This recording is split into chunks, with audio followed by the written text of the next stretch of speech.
Hello and welcome to I don't really know what to call the show yet. It's me just talking. Yeah, I don't know. Can I go with that? Probably not. Working title in progress. Um, but if you are listening to this, thank you. This is kind of like the monthly, bi-weekly. I don't really know how often I'm going to do this. I'd like to try and do it at least once a month. If you listen to the last podcast, we just put out. I think it was episode 82 of It Never Ends. I talked about how I wanted to do more stuff with this channel, with being more creative and everything like that. And I just want to kind of give a couple updates to this podcast, stuff I want to be doing in the future, blah blah blah blah. And then if you are interested in anything of that, then go subscribe to this podcast, to Twitch channel. I'll leave that in the description of the video or in the description of this audio if you're listening to it on podcasts or whatever. One of my many reasons why I kind of got away from doing creative stuff is I got burnt out. Uh, um, it's weird to say that as someone who's not big and doesn't do this all that often. It's just like I just didn't really see a point in it at the time. And taking a little bit of a break, I realized I put too much pressure on myself to do stuff good, and I'm like, wait, I'm not doing this professionally. This is just all fun. And sometimes I kind of forget about that when I'm doing creative stuff. Is that I always try and make it as best as I can.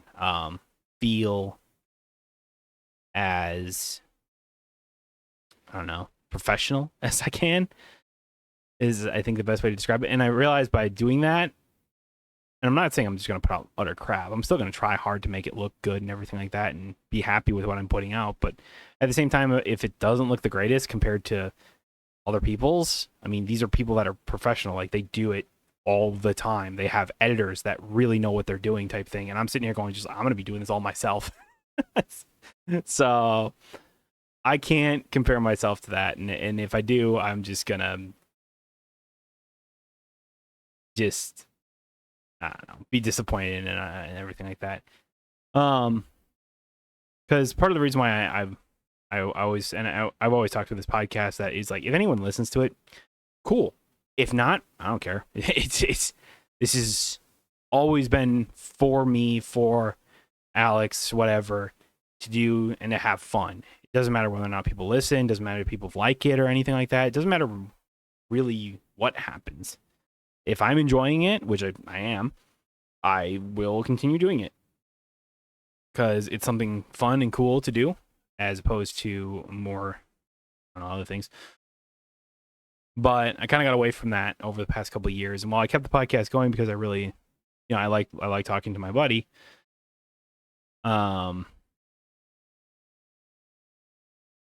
It's kind of hard. It's kind of hard to describe, but I think the main thing that really pushed me to get back in is pushing me to get back into it is that last year in September, I lost my dad. I he he died in an accident, and I've been trying to think of the best way to honor his memory in my own way. And one of the reasons that have said has really pushed me to do this over that is because there's always one memory I have with my dad that there was one time he asked me to help out in the garage or whatever. He had just got back from work. He wanted me to do the simple thing, blah, blah, blah. And he was an electrician for 25 plus years. I don't know. I don't know exactly how long. It was a long time. And it's just like you could see the physical toll that it took on his body doing all the physical activities that it is an electrician. I remember sitting him down. He sat down on the bench in our front yard, and he looked at me and he said, "Andrew, I want you to go to college to, get a desk job." And really what he said to me, how I took that as, I never wanted a desk job. Sitting here sometimes is the most frustrating. It's why I have a standing desk. I don't always use the standing, anything like that. I just get too rambunctious, anxious. But I think the way I always took that is do what you want to do, because as far as my dad was good at what he did, he was a good electrician. People loved his work and everything like that, and he really paid a lot of attention to detail. I think it's probably why I have so much attention to detail that I have. But he always told me to do what I love, and doing content, doing this kind of stuff is what I like. It's what I love to do. It's why I went to college to do productions. This, like, and while sports will always be my main focus, it will always be like my main source of fun or whatever. And as I was kind of going through college, I realized that was what I wanted to do, and it's just not feasible for many different reasons and everything like that. So my next goal was always to kind of be content creator and everything. And while I'm never actually going to be able to do that for a job type thing, I mean, it'd be cool if I one day got to that point and be able to look back at this going like, man, that'd be really cool. But it's not the end goal or whatever. But in the end, I'm doing, I want to do what I find fun. Anything like that. It was why when I was thinking about what I want to do for 2026, it was do more with this podcast, do like this little mini show. In essence, promote it maybe even a little bit more. Start streaming again. Even if they're just short little streams, doesn't have to be a whole lot. And try and do some YouTube content again. Just play some games. I've realized over the last couple of years that the amount of games that I've been playing has been decreasing quite a bit, and there's multiple different reasons for that. It's one of it's laziness by me, and just not really wanting to sit down and start a whole big long game type thing, only to not pick it up for a couple weeks, couple days, or whatever like that, and then they just go, it's just not. It didn't sound interesting to me. But at the same time, I'm sitting here going just like, but that was just me being lazy as well. Like, it's just me not wanting to sit down and doing the thing. Instead, do other things. My other reason for it was that I was getting more into card games and everything like that. I was getting into Flesh and Blood. I was getting into Magic. Again, I'm kind of getting back into the Magic mood with Lorwyn Eclipse around the corner and stuff like that. And while I probably won't do much with it, it's just like I like looking at the cards and thinking about stuff when it comes to that.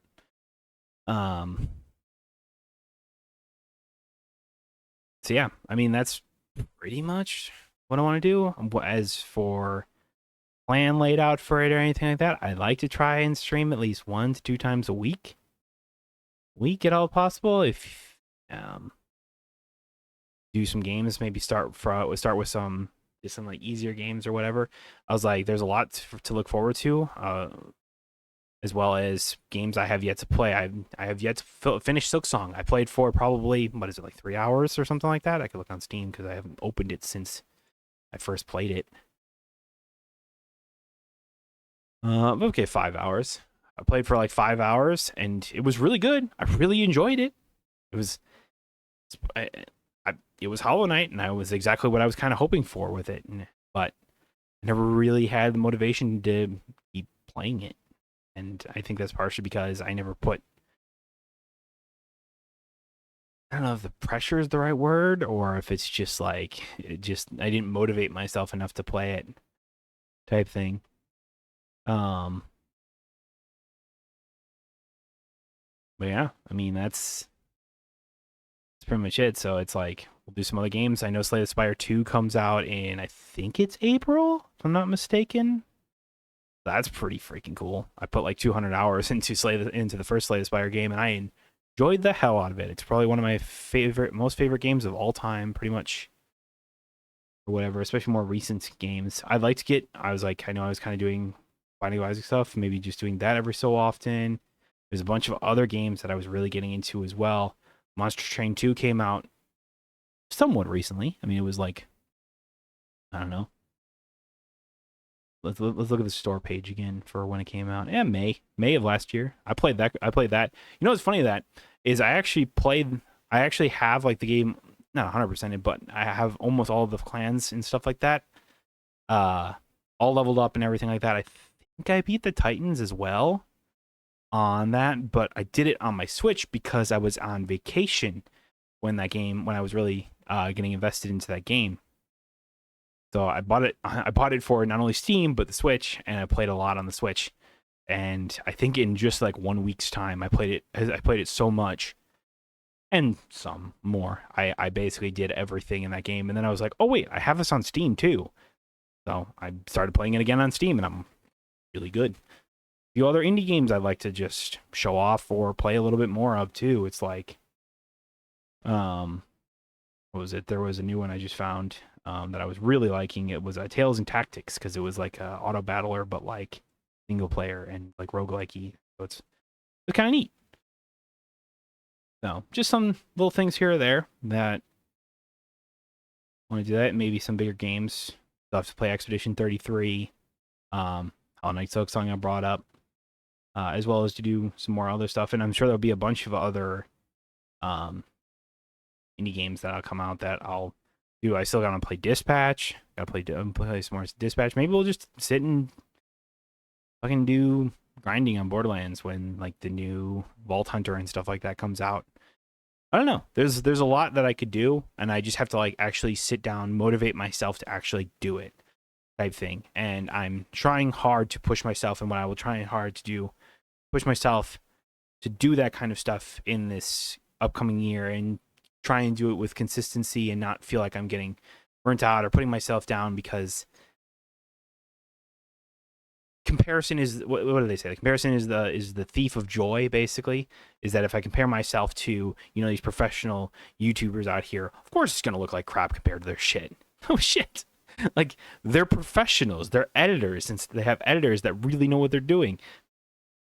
Like I shouldn't worry about that kind of stuff. It's hard. It's easy to say, hard to do sometimes in your head, and you want to say to yourself, I'm like, don't do that, but it is what it is. So I'm gonna try and do better with that for myself, and I'm just gonna have fun. This is really what it comes down to. I'm gonna have fun. I think when it comes down to ways of honoring my father, I really thought to myself, I'm like, what would be the way that I could think back on my dad and everything like that, and what drives me or whatever type thing. And it really comes down to it's like he wanted me to do what I wanted to do.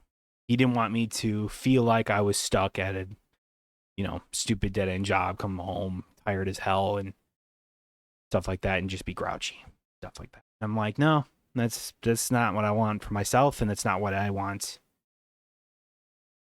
in general. It's I want to come home, I want to feel creative, and sometimes it can be hard for I work 10-hour days, so tends to be pretty tiring when I come back. So that's why I was like, I don't know how much I'm gonna do during the week, but I'd like to do some Mondays and Saturday streams, maybe even Sunday streams if I'm really feeling it, type thing, or maybe even during the week. But I tend to be come back after 10-hour days pretty tired, so we'll see how much of that I can actually do. Like I said, I like to get a lot of that. See if I can't get a consistency going with that. One thing I wanted to point out is for the stream. If you already follow me at the Gamer124, good on you. Please, please, please, please, please, please, please, please, please, do not subscribe to that channel. I wish there was a way to turn off subscriptions on Twitch. I really do. Because when people subscribe to it, even if it was only like a few friends and my brother, I think, I felt pressure. Basically, I pressure on from myself to do better and stuff. I don't know. I didn't want to feel like an obligation of people paying me to do better, and then in the end, this is only ever going to be for fun. It's why I went with this. I intend to sign up for Extra Life again. if you really want to put money towards this and stuff like that, do it towards Extra Life. They will use that money for actual good and do a lot of good in the world. So please don't give money to me. Give money to the charities that I will be promoting and hopefully doing going forward here. Subscribing will only feel pressure on myself, and what will end up happening is I'll just stop.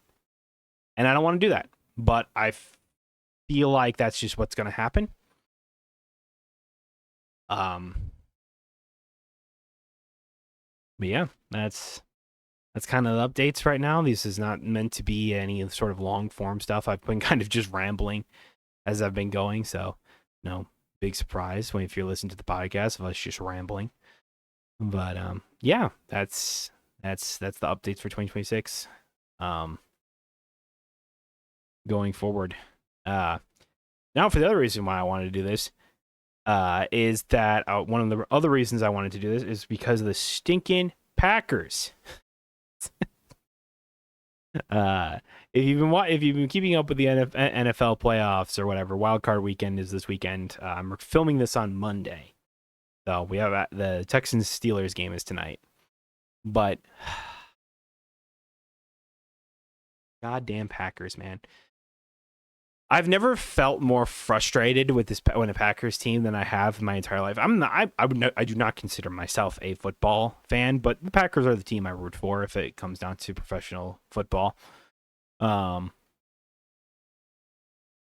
If they want, and I've already seen the reports saying they're going to work with LaFleur to keep him around, type thing.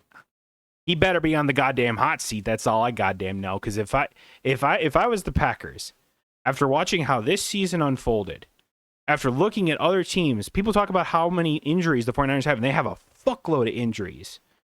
Yeah, they have just an absolute amount of injuries. Now the Kittle's been added to that with the torn Achilles, which is rough for him. They're still winning. So why is it that the Packers, with all their injuries, suck dick?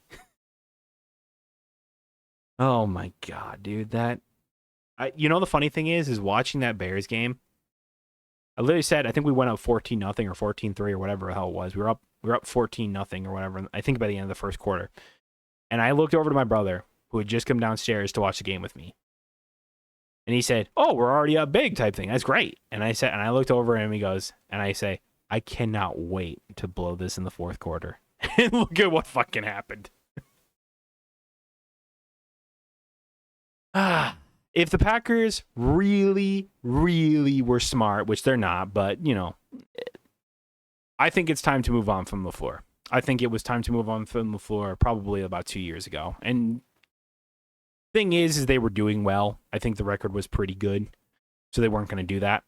I've been, for anyone that knows me and who has talked sports with me in the past, I have talked a lot about how I don't think LaFleur is a bad coach. I just don't think he's the correct coach. I just don't think that he works with this team. He started out really good type thing, but it's kind of lost luster. It's usually kind of what happens in, especially, I feel like especially football and stuff like that, is that great coaches will last and sometimes they can be effective for a very long time. Those are usually like Bill Belichick's or whatever type thing, but then you can oftentimes say that, part of the reason why Bill Belichick was so good is because of Tom Brady.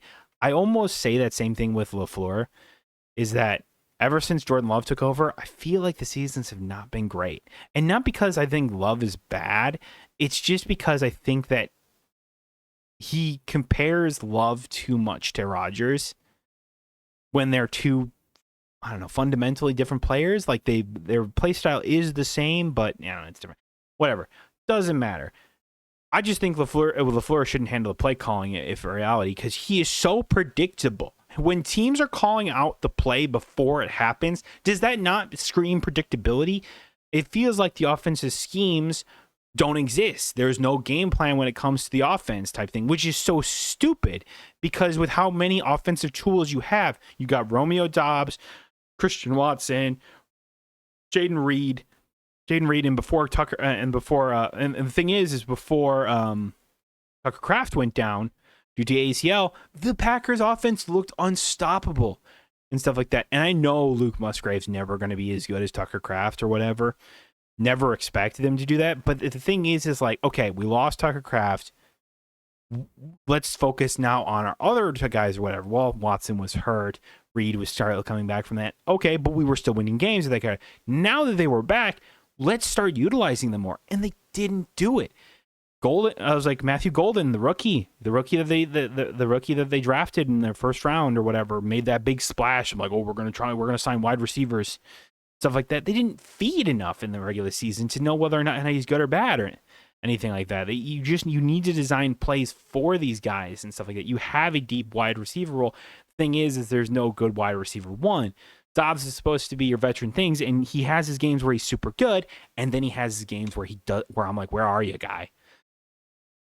Josh Jacobs, huge step back for this year. And maybe the knee was bothering him a lot. Maybe not so much because he started out the game so good and then ended it so bad and stuff like that. There was no running game in the second half, pretty much. I thought that Bears game was a perfect example of the Packers season in general.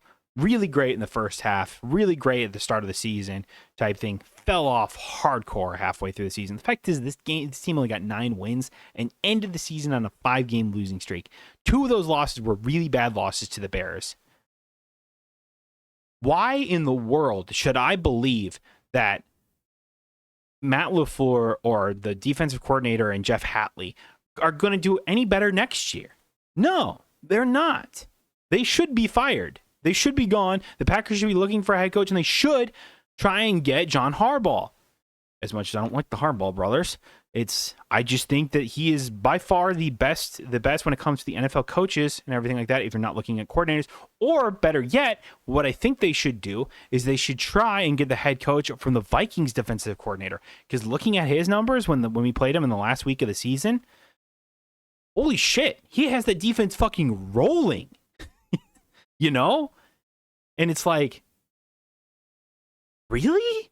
I don't know, man. I just, it's crazy to me to think that the Packers are just looking at the season and go, went 9-8-1 or whatever, 9-7-1 and stuff like that. And I'm like, you tied against the Cowboys, the terrible Cowboys team that can't pressure quarterbacks. Oh, kind of like we couldn't either one without Micah Parsons. You lost to the Browns. Need I say more about that? You lost to the Panthers. Well, the Panthers at least made a playoff game. Made the playoff game and gave the Rams a run for their money. Do I give a fuck? They ended 8-9 and needed help from the fucking Falcons to win it.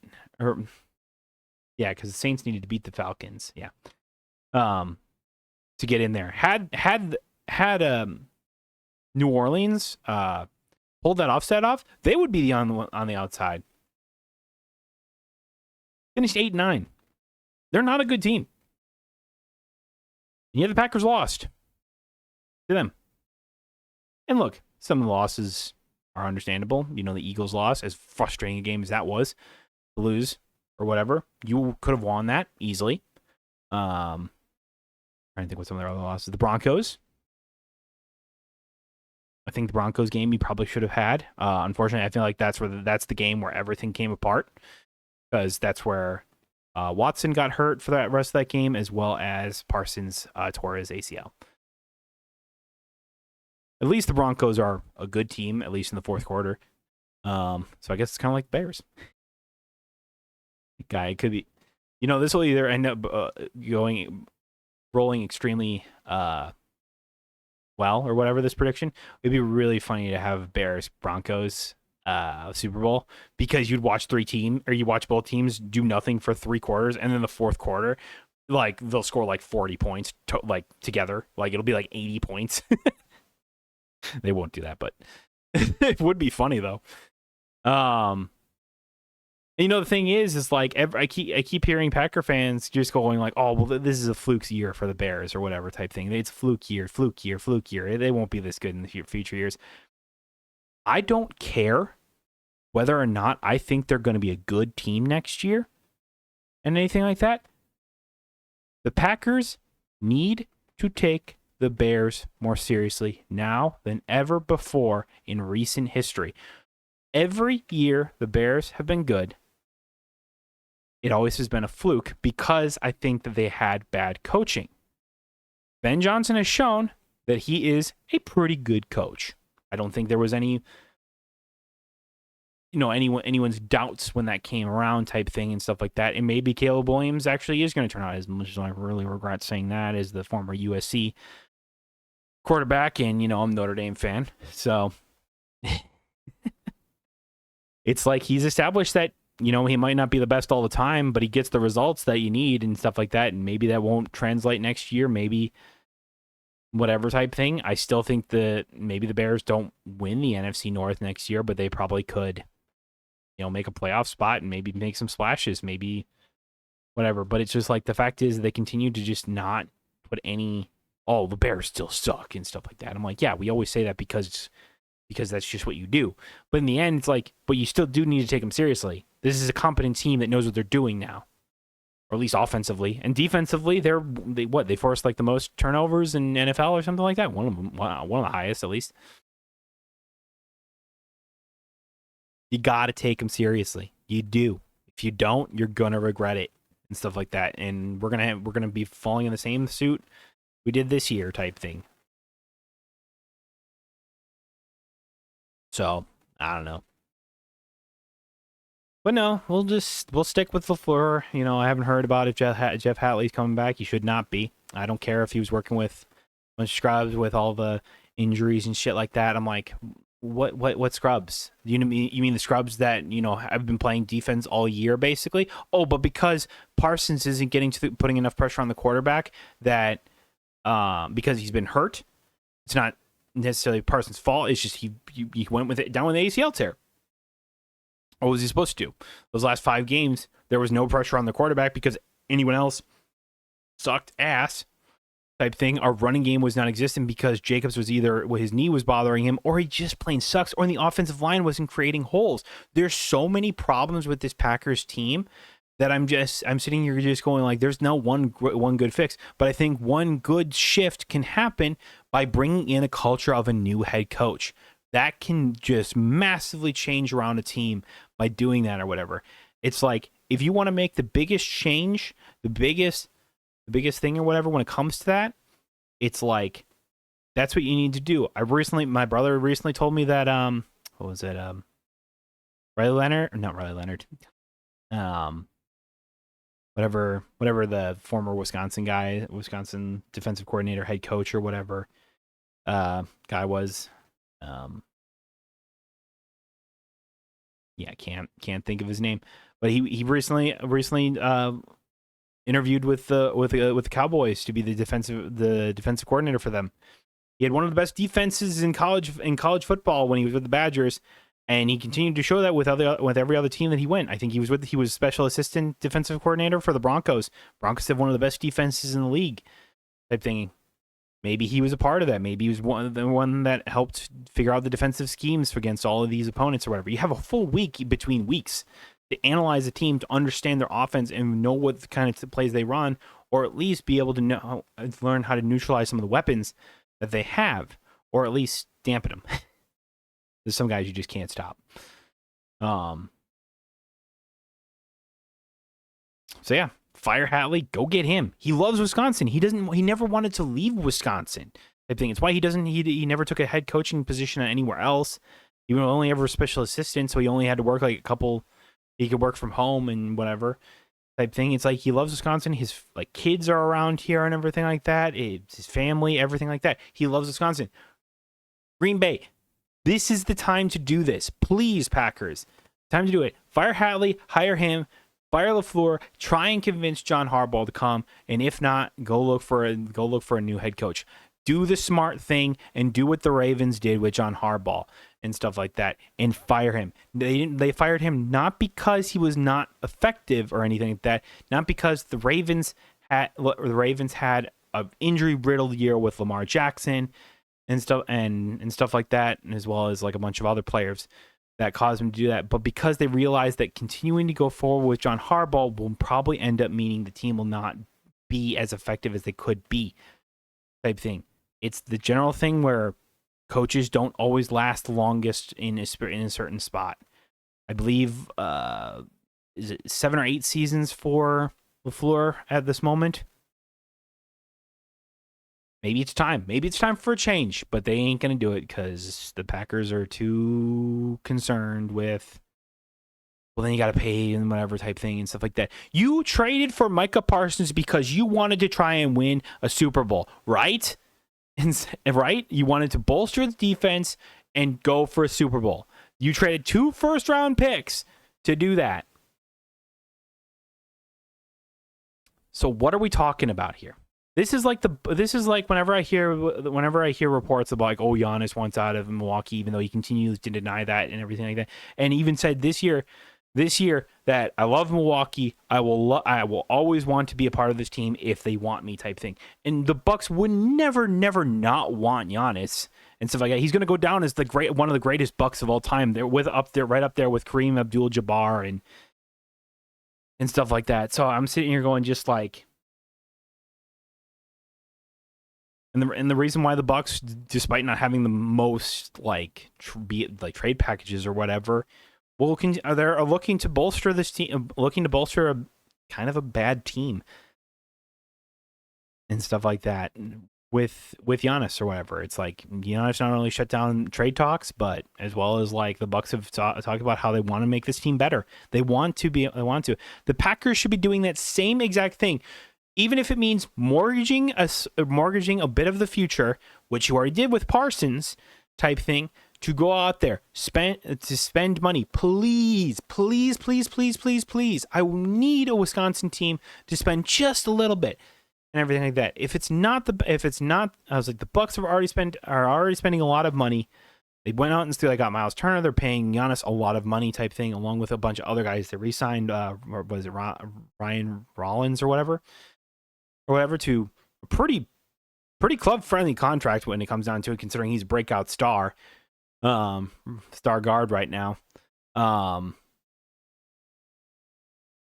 Everything like that. The Bucks are doing that. Brewers, I wish they would do that. I want them to spend a little bit more. I'm not saying they need to spend $300 million to get, Kyle Tucker or anything like that. But just a little bit more, just stop being such cheapskates. And, it's like I recently saw that William Contreras with the arbitration stuff, it's like there's like $1.5 million difference or whatever type thing. And you go, well, that's $1 million. And I'm like, yes, to us normal people, $1 million is a fucking lot of money.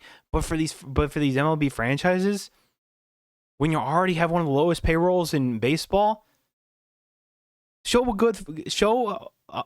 some good faith and give them that extra million type thing. And then William Contreras might work with you in the future because he wants to stay with the team. And instead, you continue to just show that the Brewers are going to be cheapskates. Players will just have to stick out their club control until they can't, and then they can go in free agency and probably sign with another team because the Brewers will not pay the money that they want. Happened with Willy Adames, happened with Corbin Burns, will definitely happen with Devin Williams, probably, if I had to guess. And it will probably continue to happen in the future with like guys like Sal or Terang and stuff like that. It sucks. But it's like, that's why I think that the Packers, you are one of the bigger franchises. You an NFL team need to spend just a little bit more. Go out in free agency, sign some linemen, sign some defensive players, especially D-line players, so that way when Parsons comes back next season, he probably won't be the player he necessarily was right off the bat. He'll need to gain back that strength, or he'll just turn out he's a fucking beast and he'll come back even stronger than he was before. I've seen that happen a couple times. Not likely, but I've seen it happen. And you need to get him help. You need somebody on the other side to get help. I was talking to my brother or whatever, and he goes, "Yeah, you remember those years with Clay Matthews and Julius Peppers, the 1-2 punch where you'd only run 4 guys in the line and they'd get to the quarterback? I don't know, like 5 or 6 times out of 10." And you go, 5 or 6 times out of 10, it's pretty fucking good when you're only rushing 4 and stuff like that. And then you bring in Charles Woodson on a blitz. Ooh, spicy. It was good. Those are some of the best Packers defense or whatever. And you go, and now all we sit here is we rush forward and we play zone, and then you got Caleb Williams and the Bears and other teams picking apart a defense because the guys can't cooperate or not cooperate, just communicate on the field. And guys just blow right past, and then, they score game-winning touchdowns with no one within 5 yards of the guy. And you go, why the fuck is he so wide open? Yeah. Yep. No. Unless something changes, I think we're just going to do the same thing, and the Packers are going to be a really mediocre team next year. Unless something happens over the offseason, I don't see them getting much better. All I know is that their first pick in the second round probably should be a running back. I'm really hoping Jadavian Price will still be there when that comes around, because if that's the case, great 1-2 punch with Josh Jacobs and Jadavian Price, and maybe even Price wins the starting running back over him. I don't know about that, but boy, that'd be really something, wouldn't it? No bias in there whatsoever. He definitely wasn't the running back for Notre Dame that's not named Jeremiah Love. Yeah. All right, that's enough of me rambling, though. So thank y'all so much for listening to this or whatever. I hope you will continue to listen to the podcast, listen to these whenever I can get them out type thing. Be sure to take a quick peek onto the YouTube channel. I think it's literally called The Gamer 124. Twitch.tv/Gamer124. Go check out there. I will be moving in a week from my recording of this, and I'm hoping I can get it out either today or tomorrow or Wednesday maybe. So, and once that move is complete, I will hopefully start doing some more stuff when it comes to that creative. That's the plan. We'll go from there. So anyway, again, thank you all so much for watching. See y'all next time. Bye-bye.